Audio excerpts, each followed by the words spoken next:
அஸ்ஸலாமு அலைக்கும். Hi friends, welcome back to my channel golden bites. இன்றைக்கி நாம் மட்டன் தலீம் எப்படி செய்கிறதுன்னு பார்க்கலாம். இதோட ப்ராசஸ் கொஞ்சம் லென்த்தியாக தான் இருக்கும். இன்க்ரீடியன்ட் ஸ்க்ரீன்லேயும் இருக்குது, டிஸ்கிரிப்ஷன்லேயும் தரேன், செக் பண்ணிக்கோங்க. இப்போது ஒரு பாத்திரத்தில் நான் 1 கப் கோதுமை ஆட் பண்ணுறேன். ஸோ இந்த கப்பில் 1 கப் அளவுக்கு நான் பார்லி ஆட் பண்ணுறேன். ஆட் பண்ணிட்டு நல்லா இதை வாஷ் பண்ணிவிட்டு ஓவர் நைட் ஊற வச்சுக்கோங்க. ஓவர் நைட் இல்லைன்னா 4 to 6 ஹவர் நல்லா இது ஊறணும். இப்போது மட்டன் மேரினேட் பண்ணுறதுக்காக நான் இன்றைக்கி 1 kg மட்டன் எடுத்திருக்கேன். இதில் கொஞ்சம் லெமன் ஜூஸ் ஆட் பண்ணிக்கலாம். 1 கப் அளவுக்கு தயிர் ஆட் பண்ணிக்கலாம். 1 கப்னால் எக்ஸாக்ட் மெஷர்மெண்ட் 250 கிராம் தயிர் இருக்குது. ஸோ இதை ஆட் பண்ணிக்கலாம். ஸ்பைசஸில் மஞ்சள் தூள், மிளகாய் தூள், மல்லித்தூள், உப்பு, கரம் மசாலா இது தான் இருக்குது. ஸோ எக்ஸாக்ட் மெஷர்மெண்ட் நான் டிஸ்கிரிப்ஷனில் தரேன், செக் பண்ணிக்கோங்க. இப்போது இதில் 2 மீடியம் சைஸ் ஃப்ரைட் ஆனியன் நான் ஆட் பண்ணுறேன். மல்லி இலை, புதினா இலை ஆட் பண்ணிக்கலாம். ஆட் பண்ணிவிட்டு நல்லா இது மிக்ஸ் பண்ணிக்கலாம். Mutton marination time 1/2 hour to 1 hour வைங்க. இல்லைன்னா கூட நீங்கள் ஓவர் நைட் கூட மேரினேட் பண்ணிக்கலாம். நான் ஓவர் நைட் தான் மேரினேட் பண்ணேன். அப்போது தான் டேஸ்ட் நல்லா வரும். ஸோ இப்போது ஒரு ப்ரெஷர் குக்கரில் நம்ம ஊற வச்சுருக்கோம்ல கோதுமையும் பார்லி, அதை ஆட் பண்ணிக்கலாம். இது கூடவே நம்ம பருப்பு எல்லாம் கொஞ்சம் இதுலேயே ஆட் பண்ணிக்கலாம்.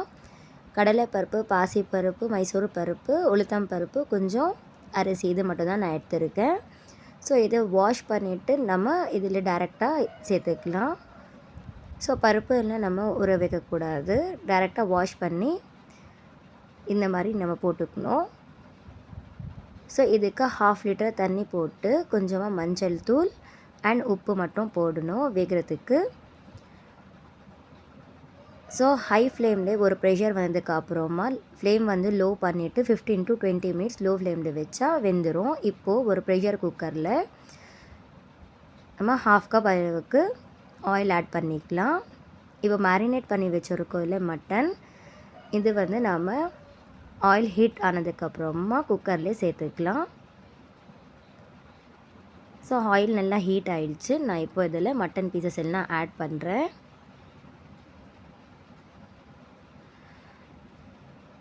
இப்போது இதில் நம்ம இஞ்சி பூண்டு பேஸ்ட் சேர்த்துக்கலாம். 2 டேபிள் ஸ்பூன் அளவுக்கு இஞ்சி பூண்டு பேஸ்ட் மட்டும் இப்போது இதில் ஆட் பண்ணிக்கலாம். ஆட் பண்ணிவிட்டு நல்லா இது மிக்ஸ் பண்ணிக்கலாம். ஸோ மசாலாவோட பச்சை வாசனை போகிற வரைக்கும் நல்லா இது வதக்கிட்டே இருங்க. ஸோ தலீமுக்கு ஆயில் கொஞ்சம் அதிகமாக போடணும். அப்போ தான் டேஸ்ட் நல்லா இருக்கும். ஃப்ளேம் ஹையாக வச்சுக்கோங்க. ஹையாக வச்சுட்டு குக் பண்ணுங்க. ஸோ பச்சை வாசனை போகிற வரைக்கும் நீங்கள் குக் பண்ணிகிட்டே இருங்க. இந்த ஸ்டேஜில் இப்போ நாம் தேவையான அளவுக்கு தண்ணி போட்டுக்கலாம். நான் இன்றைக்கி 1/2 லிட்டர் அளவுக்கு தான் தண்ணி போட்டேன். ஏன்னா தலீம் மிக்ஸ் பண்ணுறதுக்கு கொஞ்சம் கன்சிஸ்டன்சி தண்ணியாக இருக்கணும். அப்போ தான் மிக்ஸ் பண்ணுறதுக்கு ஈஸியாக வரும். ஸோ 1/2 லிட்டர் அளவுக்கு தண்ணி போட்டு ப்ரெஷர் குக்கரில் ஒரு ப்ரெஷர் வந்ததுக்கப்புறமா லோ ஃப்ளேமில் 10 மினிட்ஸ் வச்சுக்கோங்க. ஸோ இப்போ பாருங்கள், கோதுமை பருப்பு எல்லாம் நல்லா வெந்துருச்சு. இப்போ நம்ம மிக்ஸி ஜாரில் போட்டு இதை நைஸாக அரைச்சிக்கலாம். ஸோ ரொம்ப நைஸாக இருக்கணும் இந்த அளவுக்கு. இப்போ பாருங்கள், மட்டனும் நல்லா வெந்துருச்சு.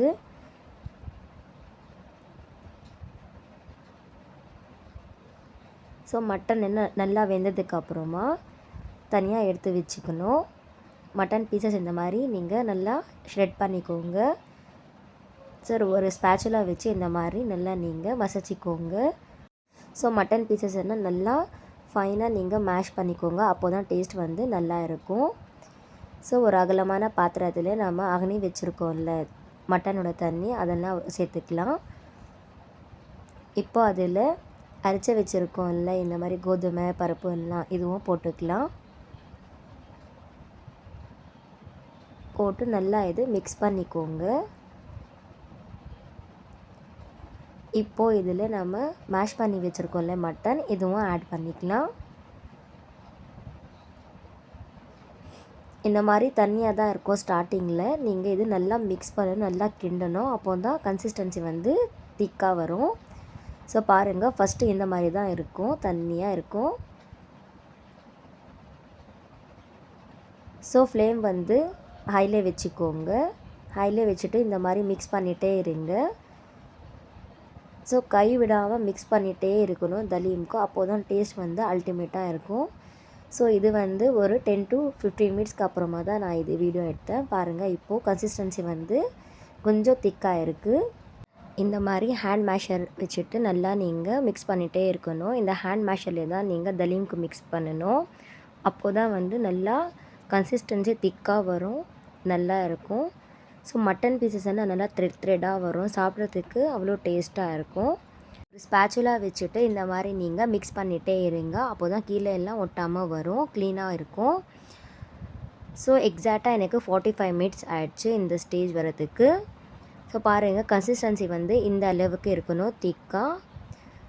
ஸோ சூப்பர்பான தலீம் வந்து ரெடி ஆயிடுச்சு. அவ்வளோதான், ஈஸியான மட்டன் தலீம் ரெடி. இந்த ரெசிபி உங்களுக்கு பிடிச்சிருந்துச்சுன்னா மறக்காமல் கோல்டன் பைட்ஸ்க்கு சப்ஸ்கிரைப் பண்ணிக்கோங்க. தேங்க்ஸ் ஃபார் வாட்சிங்.